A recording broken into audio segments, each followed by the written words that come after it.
অৰুণোদয়ক লৈ পঞ্চায়তে কন্দল। বঞ্চিত হিতাধিকাৰীৰ ক্ষোভৰ বহিঃপ্ৰকাশ। অৰুণোদয় আঁচনিত চূড়ান্ত অনিয়ম হোৱাৰ অভিযোগ। এই দৃশ্য বঙাইগাঁও জিলাৰ মানিকপুৰ উন্নয়ন খণ্ডৰ কাৰ্যালয়ৰ চৌহদৰ। শ মহিলাৰ লগতে বিশেষভাৱে সক্ষম মহিলাইও কাৰ্যালয় ঘেৰাও কৰি এক উত্তপ্ত পৰিস্থিতিৰ সৃষ্টি কৰে। অৰুণোদয় বাছনিত চূড়ান্ত অনিয়ম হোৱাৰ অভিযোগ তুলি এনেদৰে এওঁলোকে প্ৰতিবাদ সাব্যস্ত কৰিছে। যোগ্যজনক বঞ্চিত কৰি ধনী লোকক অৰুণোদয় প্ৰদানত ক্ষোভ উজাৰি মহিলাসকলে ঘেৰাও কৰিলে খণ্ড উন্নয়ন বিষয়াৰ কাৰ্যালয়। আমাৰ কোন চৰকাৰী মানুহে তেনেকুৱা কাম কৰিছে আমাক যাতে লিখিতভাৱে দিয়ক। লিখিতভাৱে দিলে আমি গম পাম। আমি নিশ্চয় কৰোঁ, কাৰণ কিন্তু তাৰ মাজতো যেতিয়া সৰু সুৰা যিবোৰ আঁসোৱাহ থাকি যায়, সেই আঁসোৱাহবোৰ দূৰ কৰিবৰ কাৰণেই মই ৰাইজৰ পৰা বিচাৰিছোঁ। কাৰণ ৰাইজে আমাৰ মূল মানুহ, ৰাইজে দেখুৱাই দিয়া ৰাস্তাৰেহে আমি আগবঢ়াব পাৰিম। গতিকে ৰাইজে যদি আমাক সেইখিনি চিনাক্ত কৰি দিয়ে, আমিও উপকৃত হ'ম। সেই মানুহখিনিৰ ওপৰত কিবা নিশ্চয় ব্যৱস্থা ল'ব পাৰিম বুলি মই আশা কৰিছোঁ। ধন লৈ অৰুণোদয় আঁচনি প্ৰদান কৰাৰ অভিযোগ উঠিছে দিলৱাৰ আৰু কাজিমুদ্দিন নামৰ দুজনৰ বিৰুদ্ধে। ৱাৰ্ড সমিতি হৈছে, ৱাৰ্ড সমিতিত নাম নাথাকা মানুহৰ নামহে তাত চূড়ান্ত তালিকাত অন্তৰ্ভুক্ত হ'ল।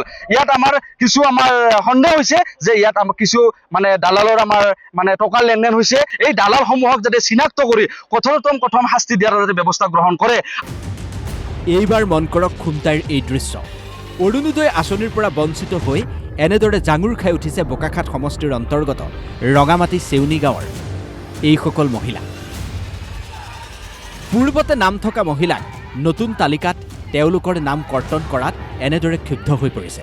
বহুকেইগৰাকী দৰিদ্ৰ বিধৱা, অবিবাহিতা মহিলা, বিশেষভাৱে সক্ষম মহিলাও অৰুণোদয় আঁচনিৰ পৰা বঞ্চিত হোৱাত এনেদৰে তেওঁলোকে ক্ষোভ উজাৰিছে।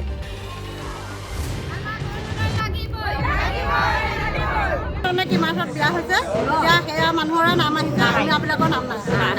এইটো এটা ডাঙৰ কৰিব লাগিব, কাৰণ চৰকাৰে ভালকৈ নেদেখে, কাম কৰিব নোৱাৰে। সেইকাৰণে আমি অৰুণোদয় পাবই লাগে। মই পাইছিলোঁ, কিন্তু এতিয়া মোক কাটি দিলে। মানুহজনে কাম কৰিব নোৱাৰে তাৰমানে। কিন্তু গাড়ী থকা আমাৰ চুকতে গাড়ী আছে, গাড়ী থকা মানুহে পাইছে, পকা ঘৰ, পেঞ্চন টকা খাই আছে, তেওঁলোকে পাইছে। আমাৰ দুখ লাগিছে নাই? সেইখন দুখ কেনেকুৱা দুখ লাগিব? অবিবাহিতা বা বিকলাংগ বা বিধৱাক নাই দিয়া, যিখিনি থকা মানুহক গাড়ীৰ পৰা ধৰি সকলো আছে।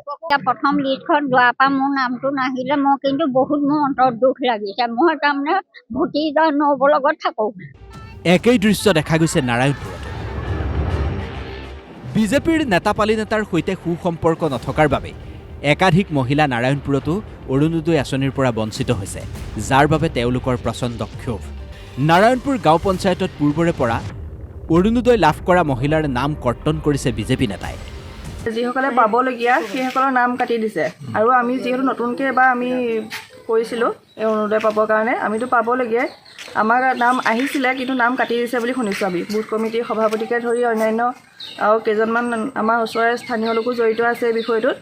তেওঁলোকে এনেকুৱা কৰিছে, তেওঁলোকৰ লগত যিখিনি ব্যক্তিগতভাৱে ভাল তেওঁলোককহে দিছে বুলি শুনিছোঁ আমি, আৰু যিখিনি তেওঁলোকৰ লগত বেয়া সেইখিনিক নাম কাটি দিছে।